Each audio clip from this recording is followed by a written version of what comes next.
Just about anyone will tell you that the key to success is a solid foundation. The same is true for documentaries. With a solid storytelling structure, you're not only going to engage your audience, but make them invested in the outcome as well.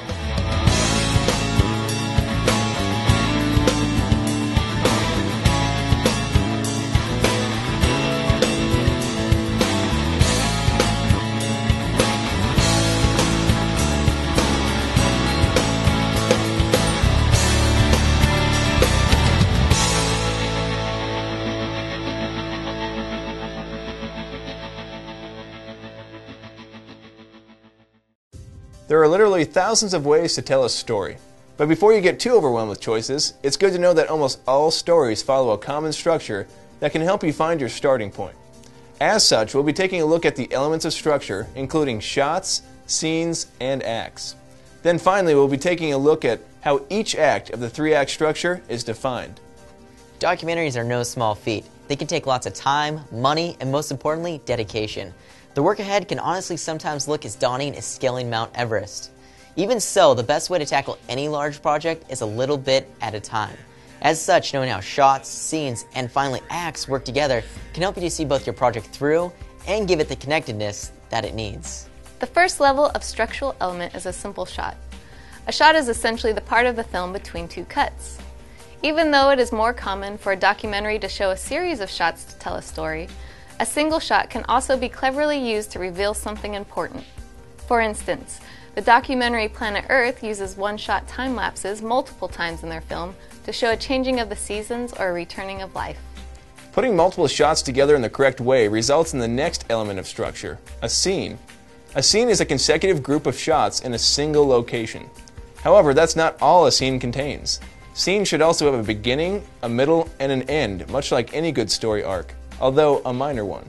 In the documentary Spellbound, which follows the journey of a number of contestants to the National Spelling Bee, we see Angelina Arenavar at the State Spelling Bee. The scene begins by showing who some of the contestants are, then showing a shot of her parents watching in the crowd, and finishes with Angela getting congratulated by her parents after she wins the spelling contest. This is a good example of a scene as it established a point. Angela's spelling abilities were good enough to get her to the National Spelling Bee.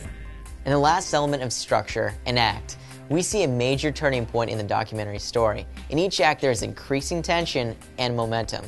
An example of this is in the last act of Deep Water, where we see Daniel Crowhurst, the captain of a failed expedition, realize that there is no way he can trick the newspapers of England into thinking he sailed the entire world.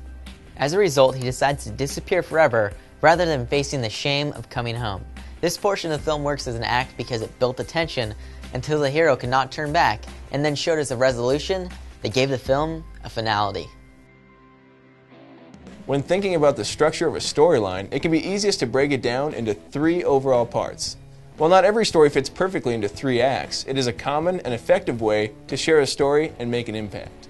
The first act of a good story is used to establish the main characters, find out how they relate to others, and what kind of world they live in. It usually runs for a quarter of the film. Its other purpose is to introduce a turning point and show you what's at stake for the main character. A good example of this is in the documentary Protagonist, which follows the story of four people's lives: Hans Klein, Mark Salzman, Joe Loya, and Mark Pierpont. In the first act of this film, we find out about the relatively innocent childhoods of our four main characters.